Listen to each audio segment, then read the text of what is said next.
Hi guys, so this time I'm so excited to present the rotator cuff muscles. Okay, it's really bright outside, and I try to. Okay, that should work as long as you can see the image here. Okay, so the rotator cuff muscles are the supraspinatus, the infraspinatus, the teres minor, and the subscapularis. Okay, first we're gonna be describing how these work together, but going to be reading this to you, and please follow up with all these images here. These being the supraspinatus, this being the infraspinatus, this being the teres minor and subscapularis. Okay, supraspinatus, infraspinatus, teres minor, and subscapularis are known as the rotator cuff muscles. Together, they encompass and therefore stabilize the glenohumeral joint. So all of the rotator cuff muscles are accessible, including their tendons, which attach to the head of the humerus. So the chunky supraspinatus is located right on the supraspinous fossa.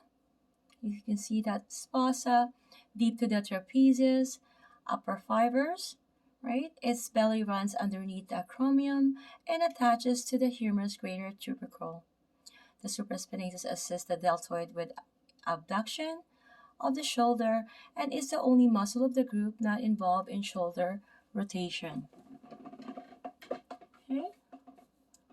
So the flat converging belly of the infraspinatus is located in the infrinus fossa, as you can see here. Most of its belly is superficial with a medial portion deep to the trapezius and a lateral portion beneath the deltoid.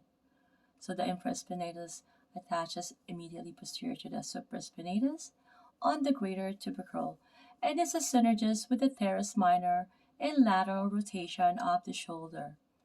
So the unique dense quality of the infraspinatus muscle is due to its multi-pennate, as you can see, fibers and thick superficial fascia. The teres minor is a small muscle squeezed between the infraspinatus and teres major. It is located high in the axilla and can be challenging to grasp. Okay, so the teres minor and major are antagonists in rotation of the humerus. I mentioned they're antagonists to each other. Okay, so lateral and medial rotation of the humerus. So the deep subscapularis, we have the anterior view of all of these are, okay, these two are anterior view, these are posterior view. Okay, so to the subscapularis, the ribs are taken off.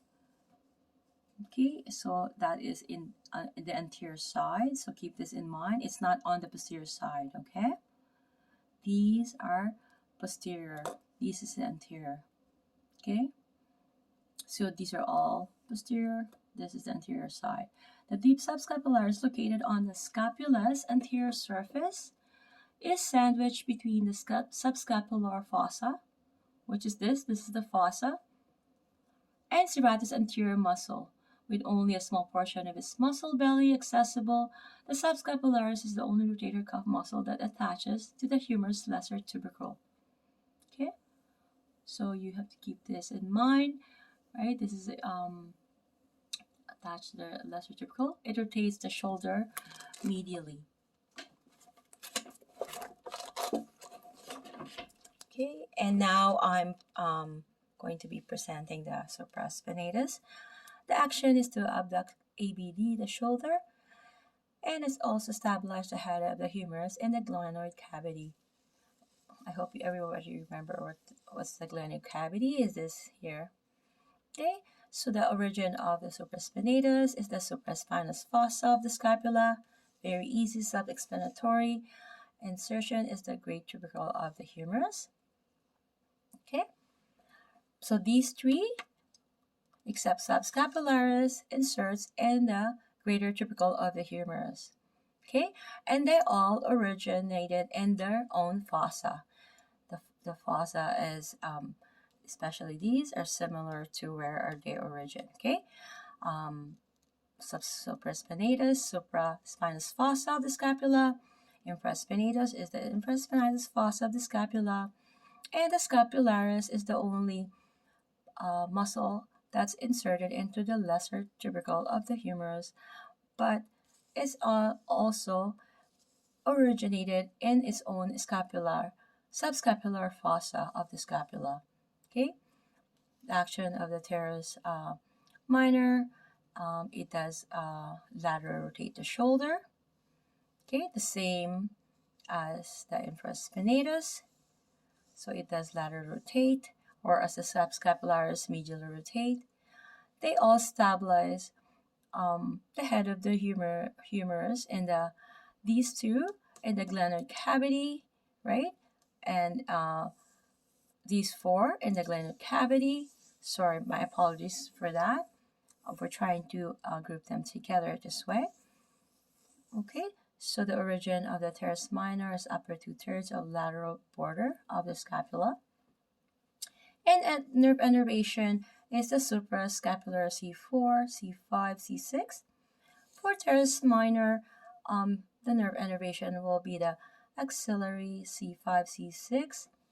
And for the infraspinatus is the suprascapular C4, C5, and C6. For the subscapularis, the nerve innervation will be upper and lower subscapular, C5, C6, and C7. Okay. And going to the image here, as you can see, this is the lateral inferior view of the axilla. Okay, so this is a superior view.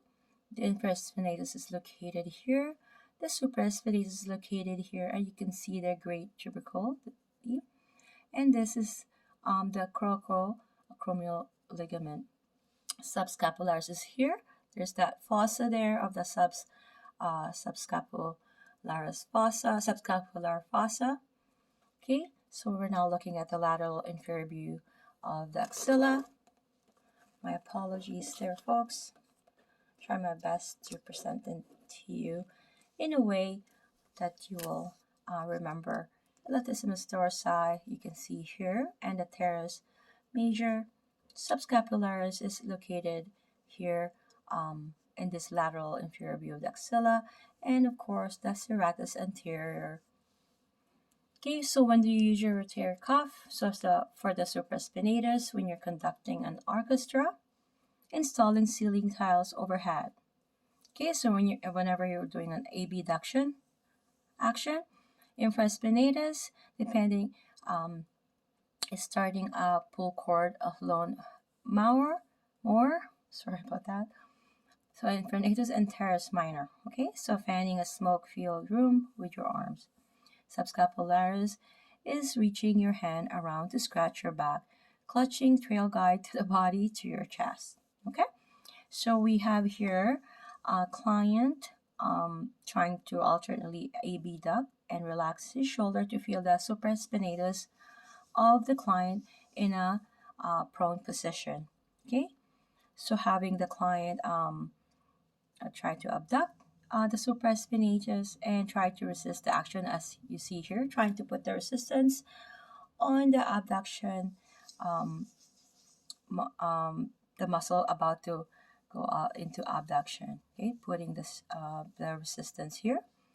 You're gonna have to ask your client to raise his arm to the side. Okay, so supraspinatus, have your client in prone, locate the spine of the scapula. Slide your fingers up into the supraspinatus fossa, supraspinous fossa. My apologies.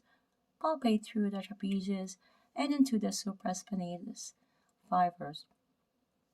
As you palpate, note how the fibers run parallel to the spine, right? Parallel to the spine. Follow the belly laterally until it tracks under the acromion. Can you differentiate the fibers of the trapezius and the deeper supraspinatus? With the arm alongside the body, have your partner alternate between abducting slightly and relaxing the shoulder. Can you feel the supraspinatus tighten? and soften underneath an active trapezius. Okay, so we have to differentiate them by doing the action. Okay, so now we're at the infraspinatus.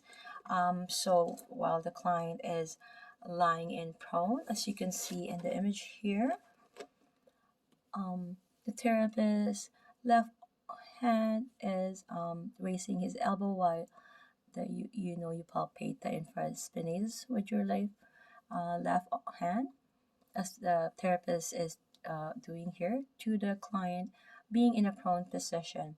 So the infraspinatus with the forearm off the side of the table, the client is in a prone position. Locate the spine, medial border, and lateral border of the scapula to you form a triangle around the infraspinatus by laying a finger along each of these landmarks. Palpate in the triangle and strum across the infraspinatus fibers. Follow them laterally as they converge underneath the deltoid to attach to the humerus. Okay? With all the forearm of the side of the table, ask your partner to alternately raise his elbow 1 inch toward the ceiling and relax. Do you feel the infraspinatus contract and tighten? This is what you ask your client. Okay? So we're going to go ahead, teres minor, having your client in a prone position. You're going to laterally rotate his shoulder while you grasp the teres minor, as you can see the therapist is doing in this image here. Okay, so the teres minor, having your partner in prone position with the arm off the side of the table. You locate the lateral border of the scapula, specifically its superior half. Slide laterally off the lateral border onto the surface of the teres minor. Compress into and across its tube-shaped belly. Move inferiorly and compare it in size to the teres major. Also, reach your thumb up into the axilla and grasp the belly of the teres minor as you would a hamburger. Okay, so ask your partner to laterally rotate his shoulder. Swing your hand up toward your head. Bring the elbow toward the ceiling. Also forces the teres minor to contract. So that's the muscle you are palpating. Attach along the superior half of the scapula's lateral border. This is an enlarged image of the teres minor. Okay, so we're going to go ahead and going to do a second video.